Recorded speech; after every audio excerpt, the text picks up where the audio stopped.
It was winter in Dayton, Ohio. Snow pressed against the windows. The heat was on low.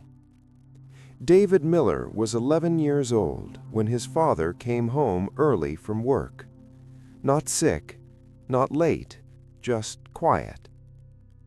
David remembered the time, 2:52 p.m., because something about it felt wrong.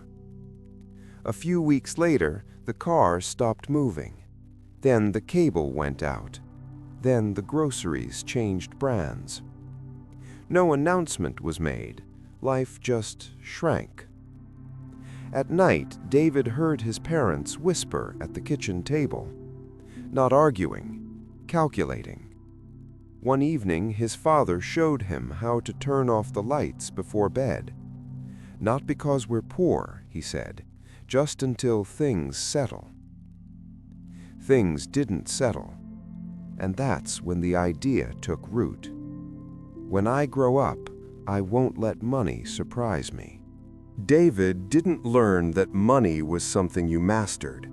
He learned it was something you survived quietly. So when he got his first real job at 25, he didn't hesitate. He opened a savings account. It was the year 2000. Not investments, not retirement strategies, just savings, because savings felt honest. David worked in logistics. Same drive, same radio station, same packed lunch. His coworkers teased him. "Live a little.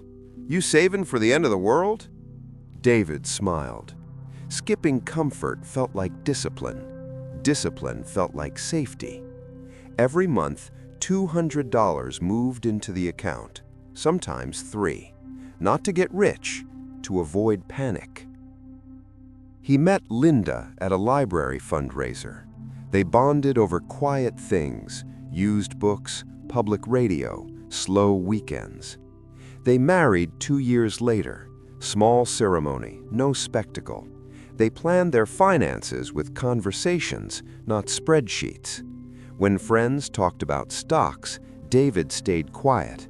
When people complained about debt, Linda said, "We're being responsible." Saving wasn't just David's habit anymore. It was their shared belief about the future. Then came kids. Daycare, school supplies, sports fees, braces, laptops. Nothing reckless, just normal life, steadily priced. David saved more. College hovered in the distance, not urgent yet, but always forming. They told themselves what most families do. We'll figure it out when we get there. By 40, the account crossed 6 figures, just over $100,000. It felt like proof that the skipped vacations and packed lunches had meant something. They talked about it late at night, not excited, relieved. College help, medical bills without panic, retirement without fear. Enough. That was the word they used. What David didn't notice was how often enough kept moving. Groceries rose quietly. Gas followed. Insurance adjusted itself upward. Nothing broke. Everything just edged forward. The balance grew, but so did the gap between what it said and what it could actually handle.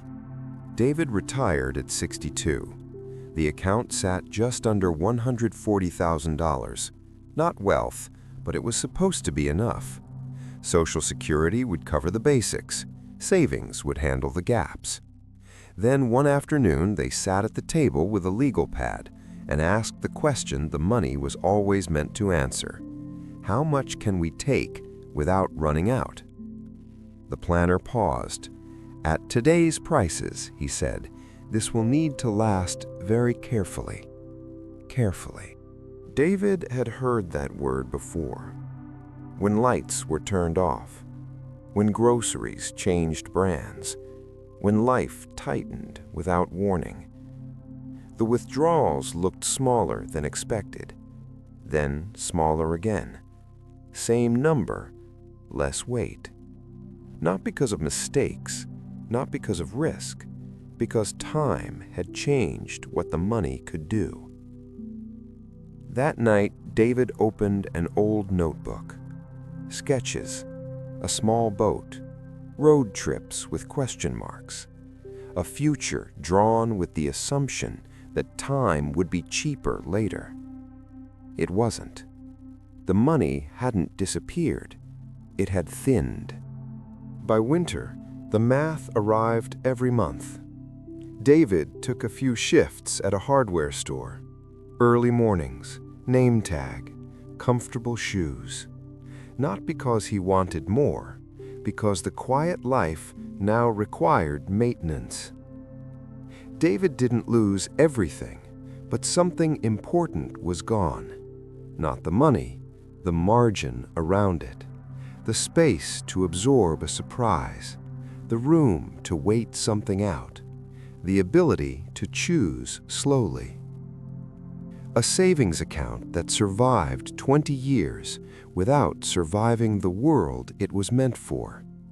And that's the quiet risk of doing everything carefully. Not that it fails all at once, but that it works right up until the moment it doesn't. The real question isn't what happened to David's money. It's how many people won't notice the margin is gone until they finally need it.